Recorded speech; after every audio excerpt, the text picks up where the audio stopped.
Missouri has become the first state to sue the Chinese government for allegedly concealing information about the spread of the coronavirus. There are concerns the move could heighten tensions between the U.S. and China. In a press release Tuesday, Missouri Attorney General Eric Schmidt said Chinese officials, quote, lied to the world about the danger and contagious nature of COVID-19, silenced whistleblowers, and did little to stop the spread of the disease. They must be held accountable for their actions.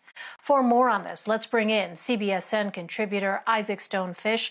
He's a senior fellow for the Asia Society Center on U.S. China Relations. Isaac, good to see you. What do we really know about any efforts by Chinese officials to downplay or suppress information they had about the outbreak of COVID-19?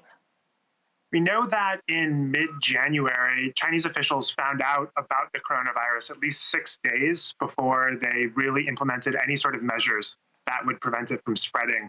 We also know that there was a lot of very early misdirection, domestic propaganda, and a lot of efforts that made it much more difficult for both people in China and people globally to have a sense of what was happening. Well, the U.S. and China already have a strained relationship.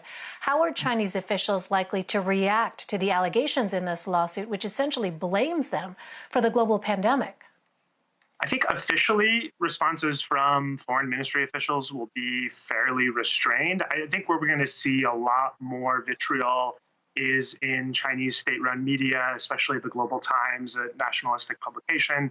And I think we're going to see things that Beijing will do, but they'll have plausible deniability while they're doing it. So I think we could certainly see the slowdown of exports of the medical devices from China to the United States, masks, protective equipment, that never really has a clear reason, but people think or people assume, oh, perhaps this is connected to the Missouri situation. I mean, are there direct consequences we could see then if China were to retaliate in some way? I think the consequences, one of the ways that makes what Beijing does so effective and so frustrating is often there are not direct consequences. There are indirect consequences that we assume happened because of the state of the relationship, but by keeping outsiders guessing, it's a more effective device to constrain American behavior. So realistically, Isaac, how likely is it that damages will be awarded to Missouri as a result of this lawsuit? I think you never want to say zero for something like this. It's incredibly unlikely. It's very unlikely that I'm not a legal expert. I think we can safely assume, though, it's very unlikely that the court will not find in favor of the Missouri government. And if they do, it's incredibly unlikely that they'll be able to get Beijing to pay. So certainly a very savvy PR move by the Missouri Attorney General, and something that we're almost certainly going to see replicated elsewhere. But I would be very surprised if this does translate into remuneration for the people of Missouri. So we're, of course, in an election here in the U.S., and the pandemic arguably has been politicized by both sides, Republicans and Democrats. How are they framing this concept of blaming China, both Democrats and Republicans?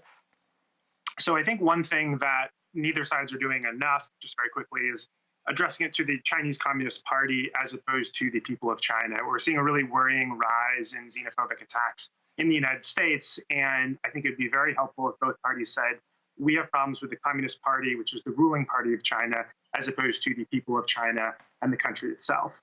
That said, Republicans are certainly more on the blame China bandwagon, and Democrats are more on the blame Trump bandwagon. And that's kind of how those divides are being split along ideological lines. All right, we'll be watching this relationship closely here as this pandemic continues to plague both countries, really the globe. So Isaac Stone-Fish, really good to see you. Thank you so much for joining us.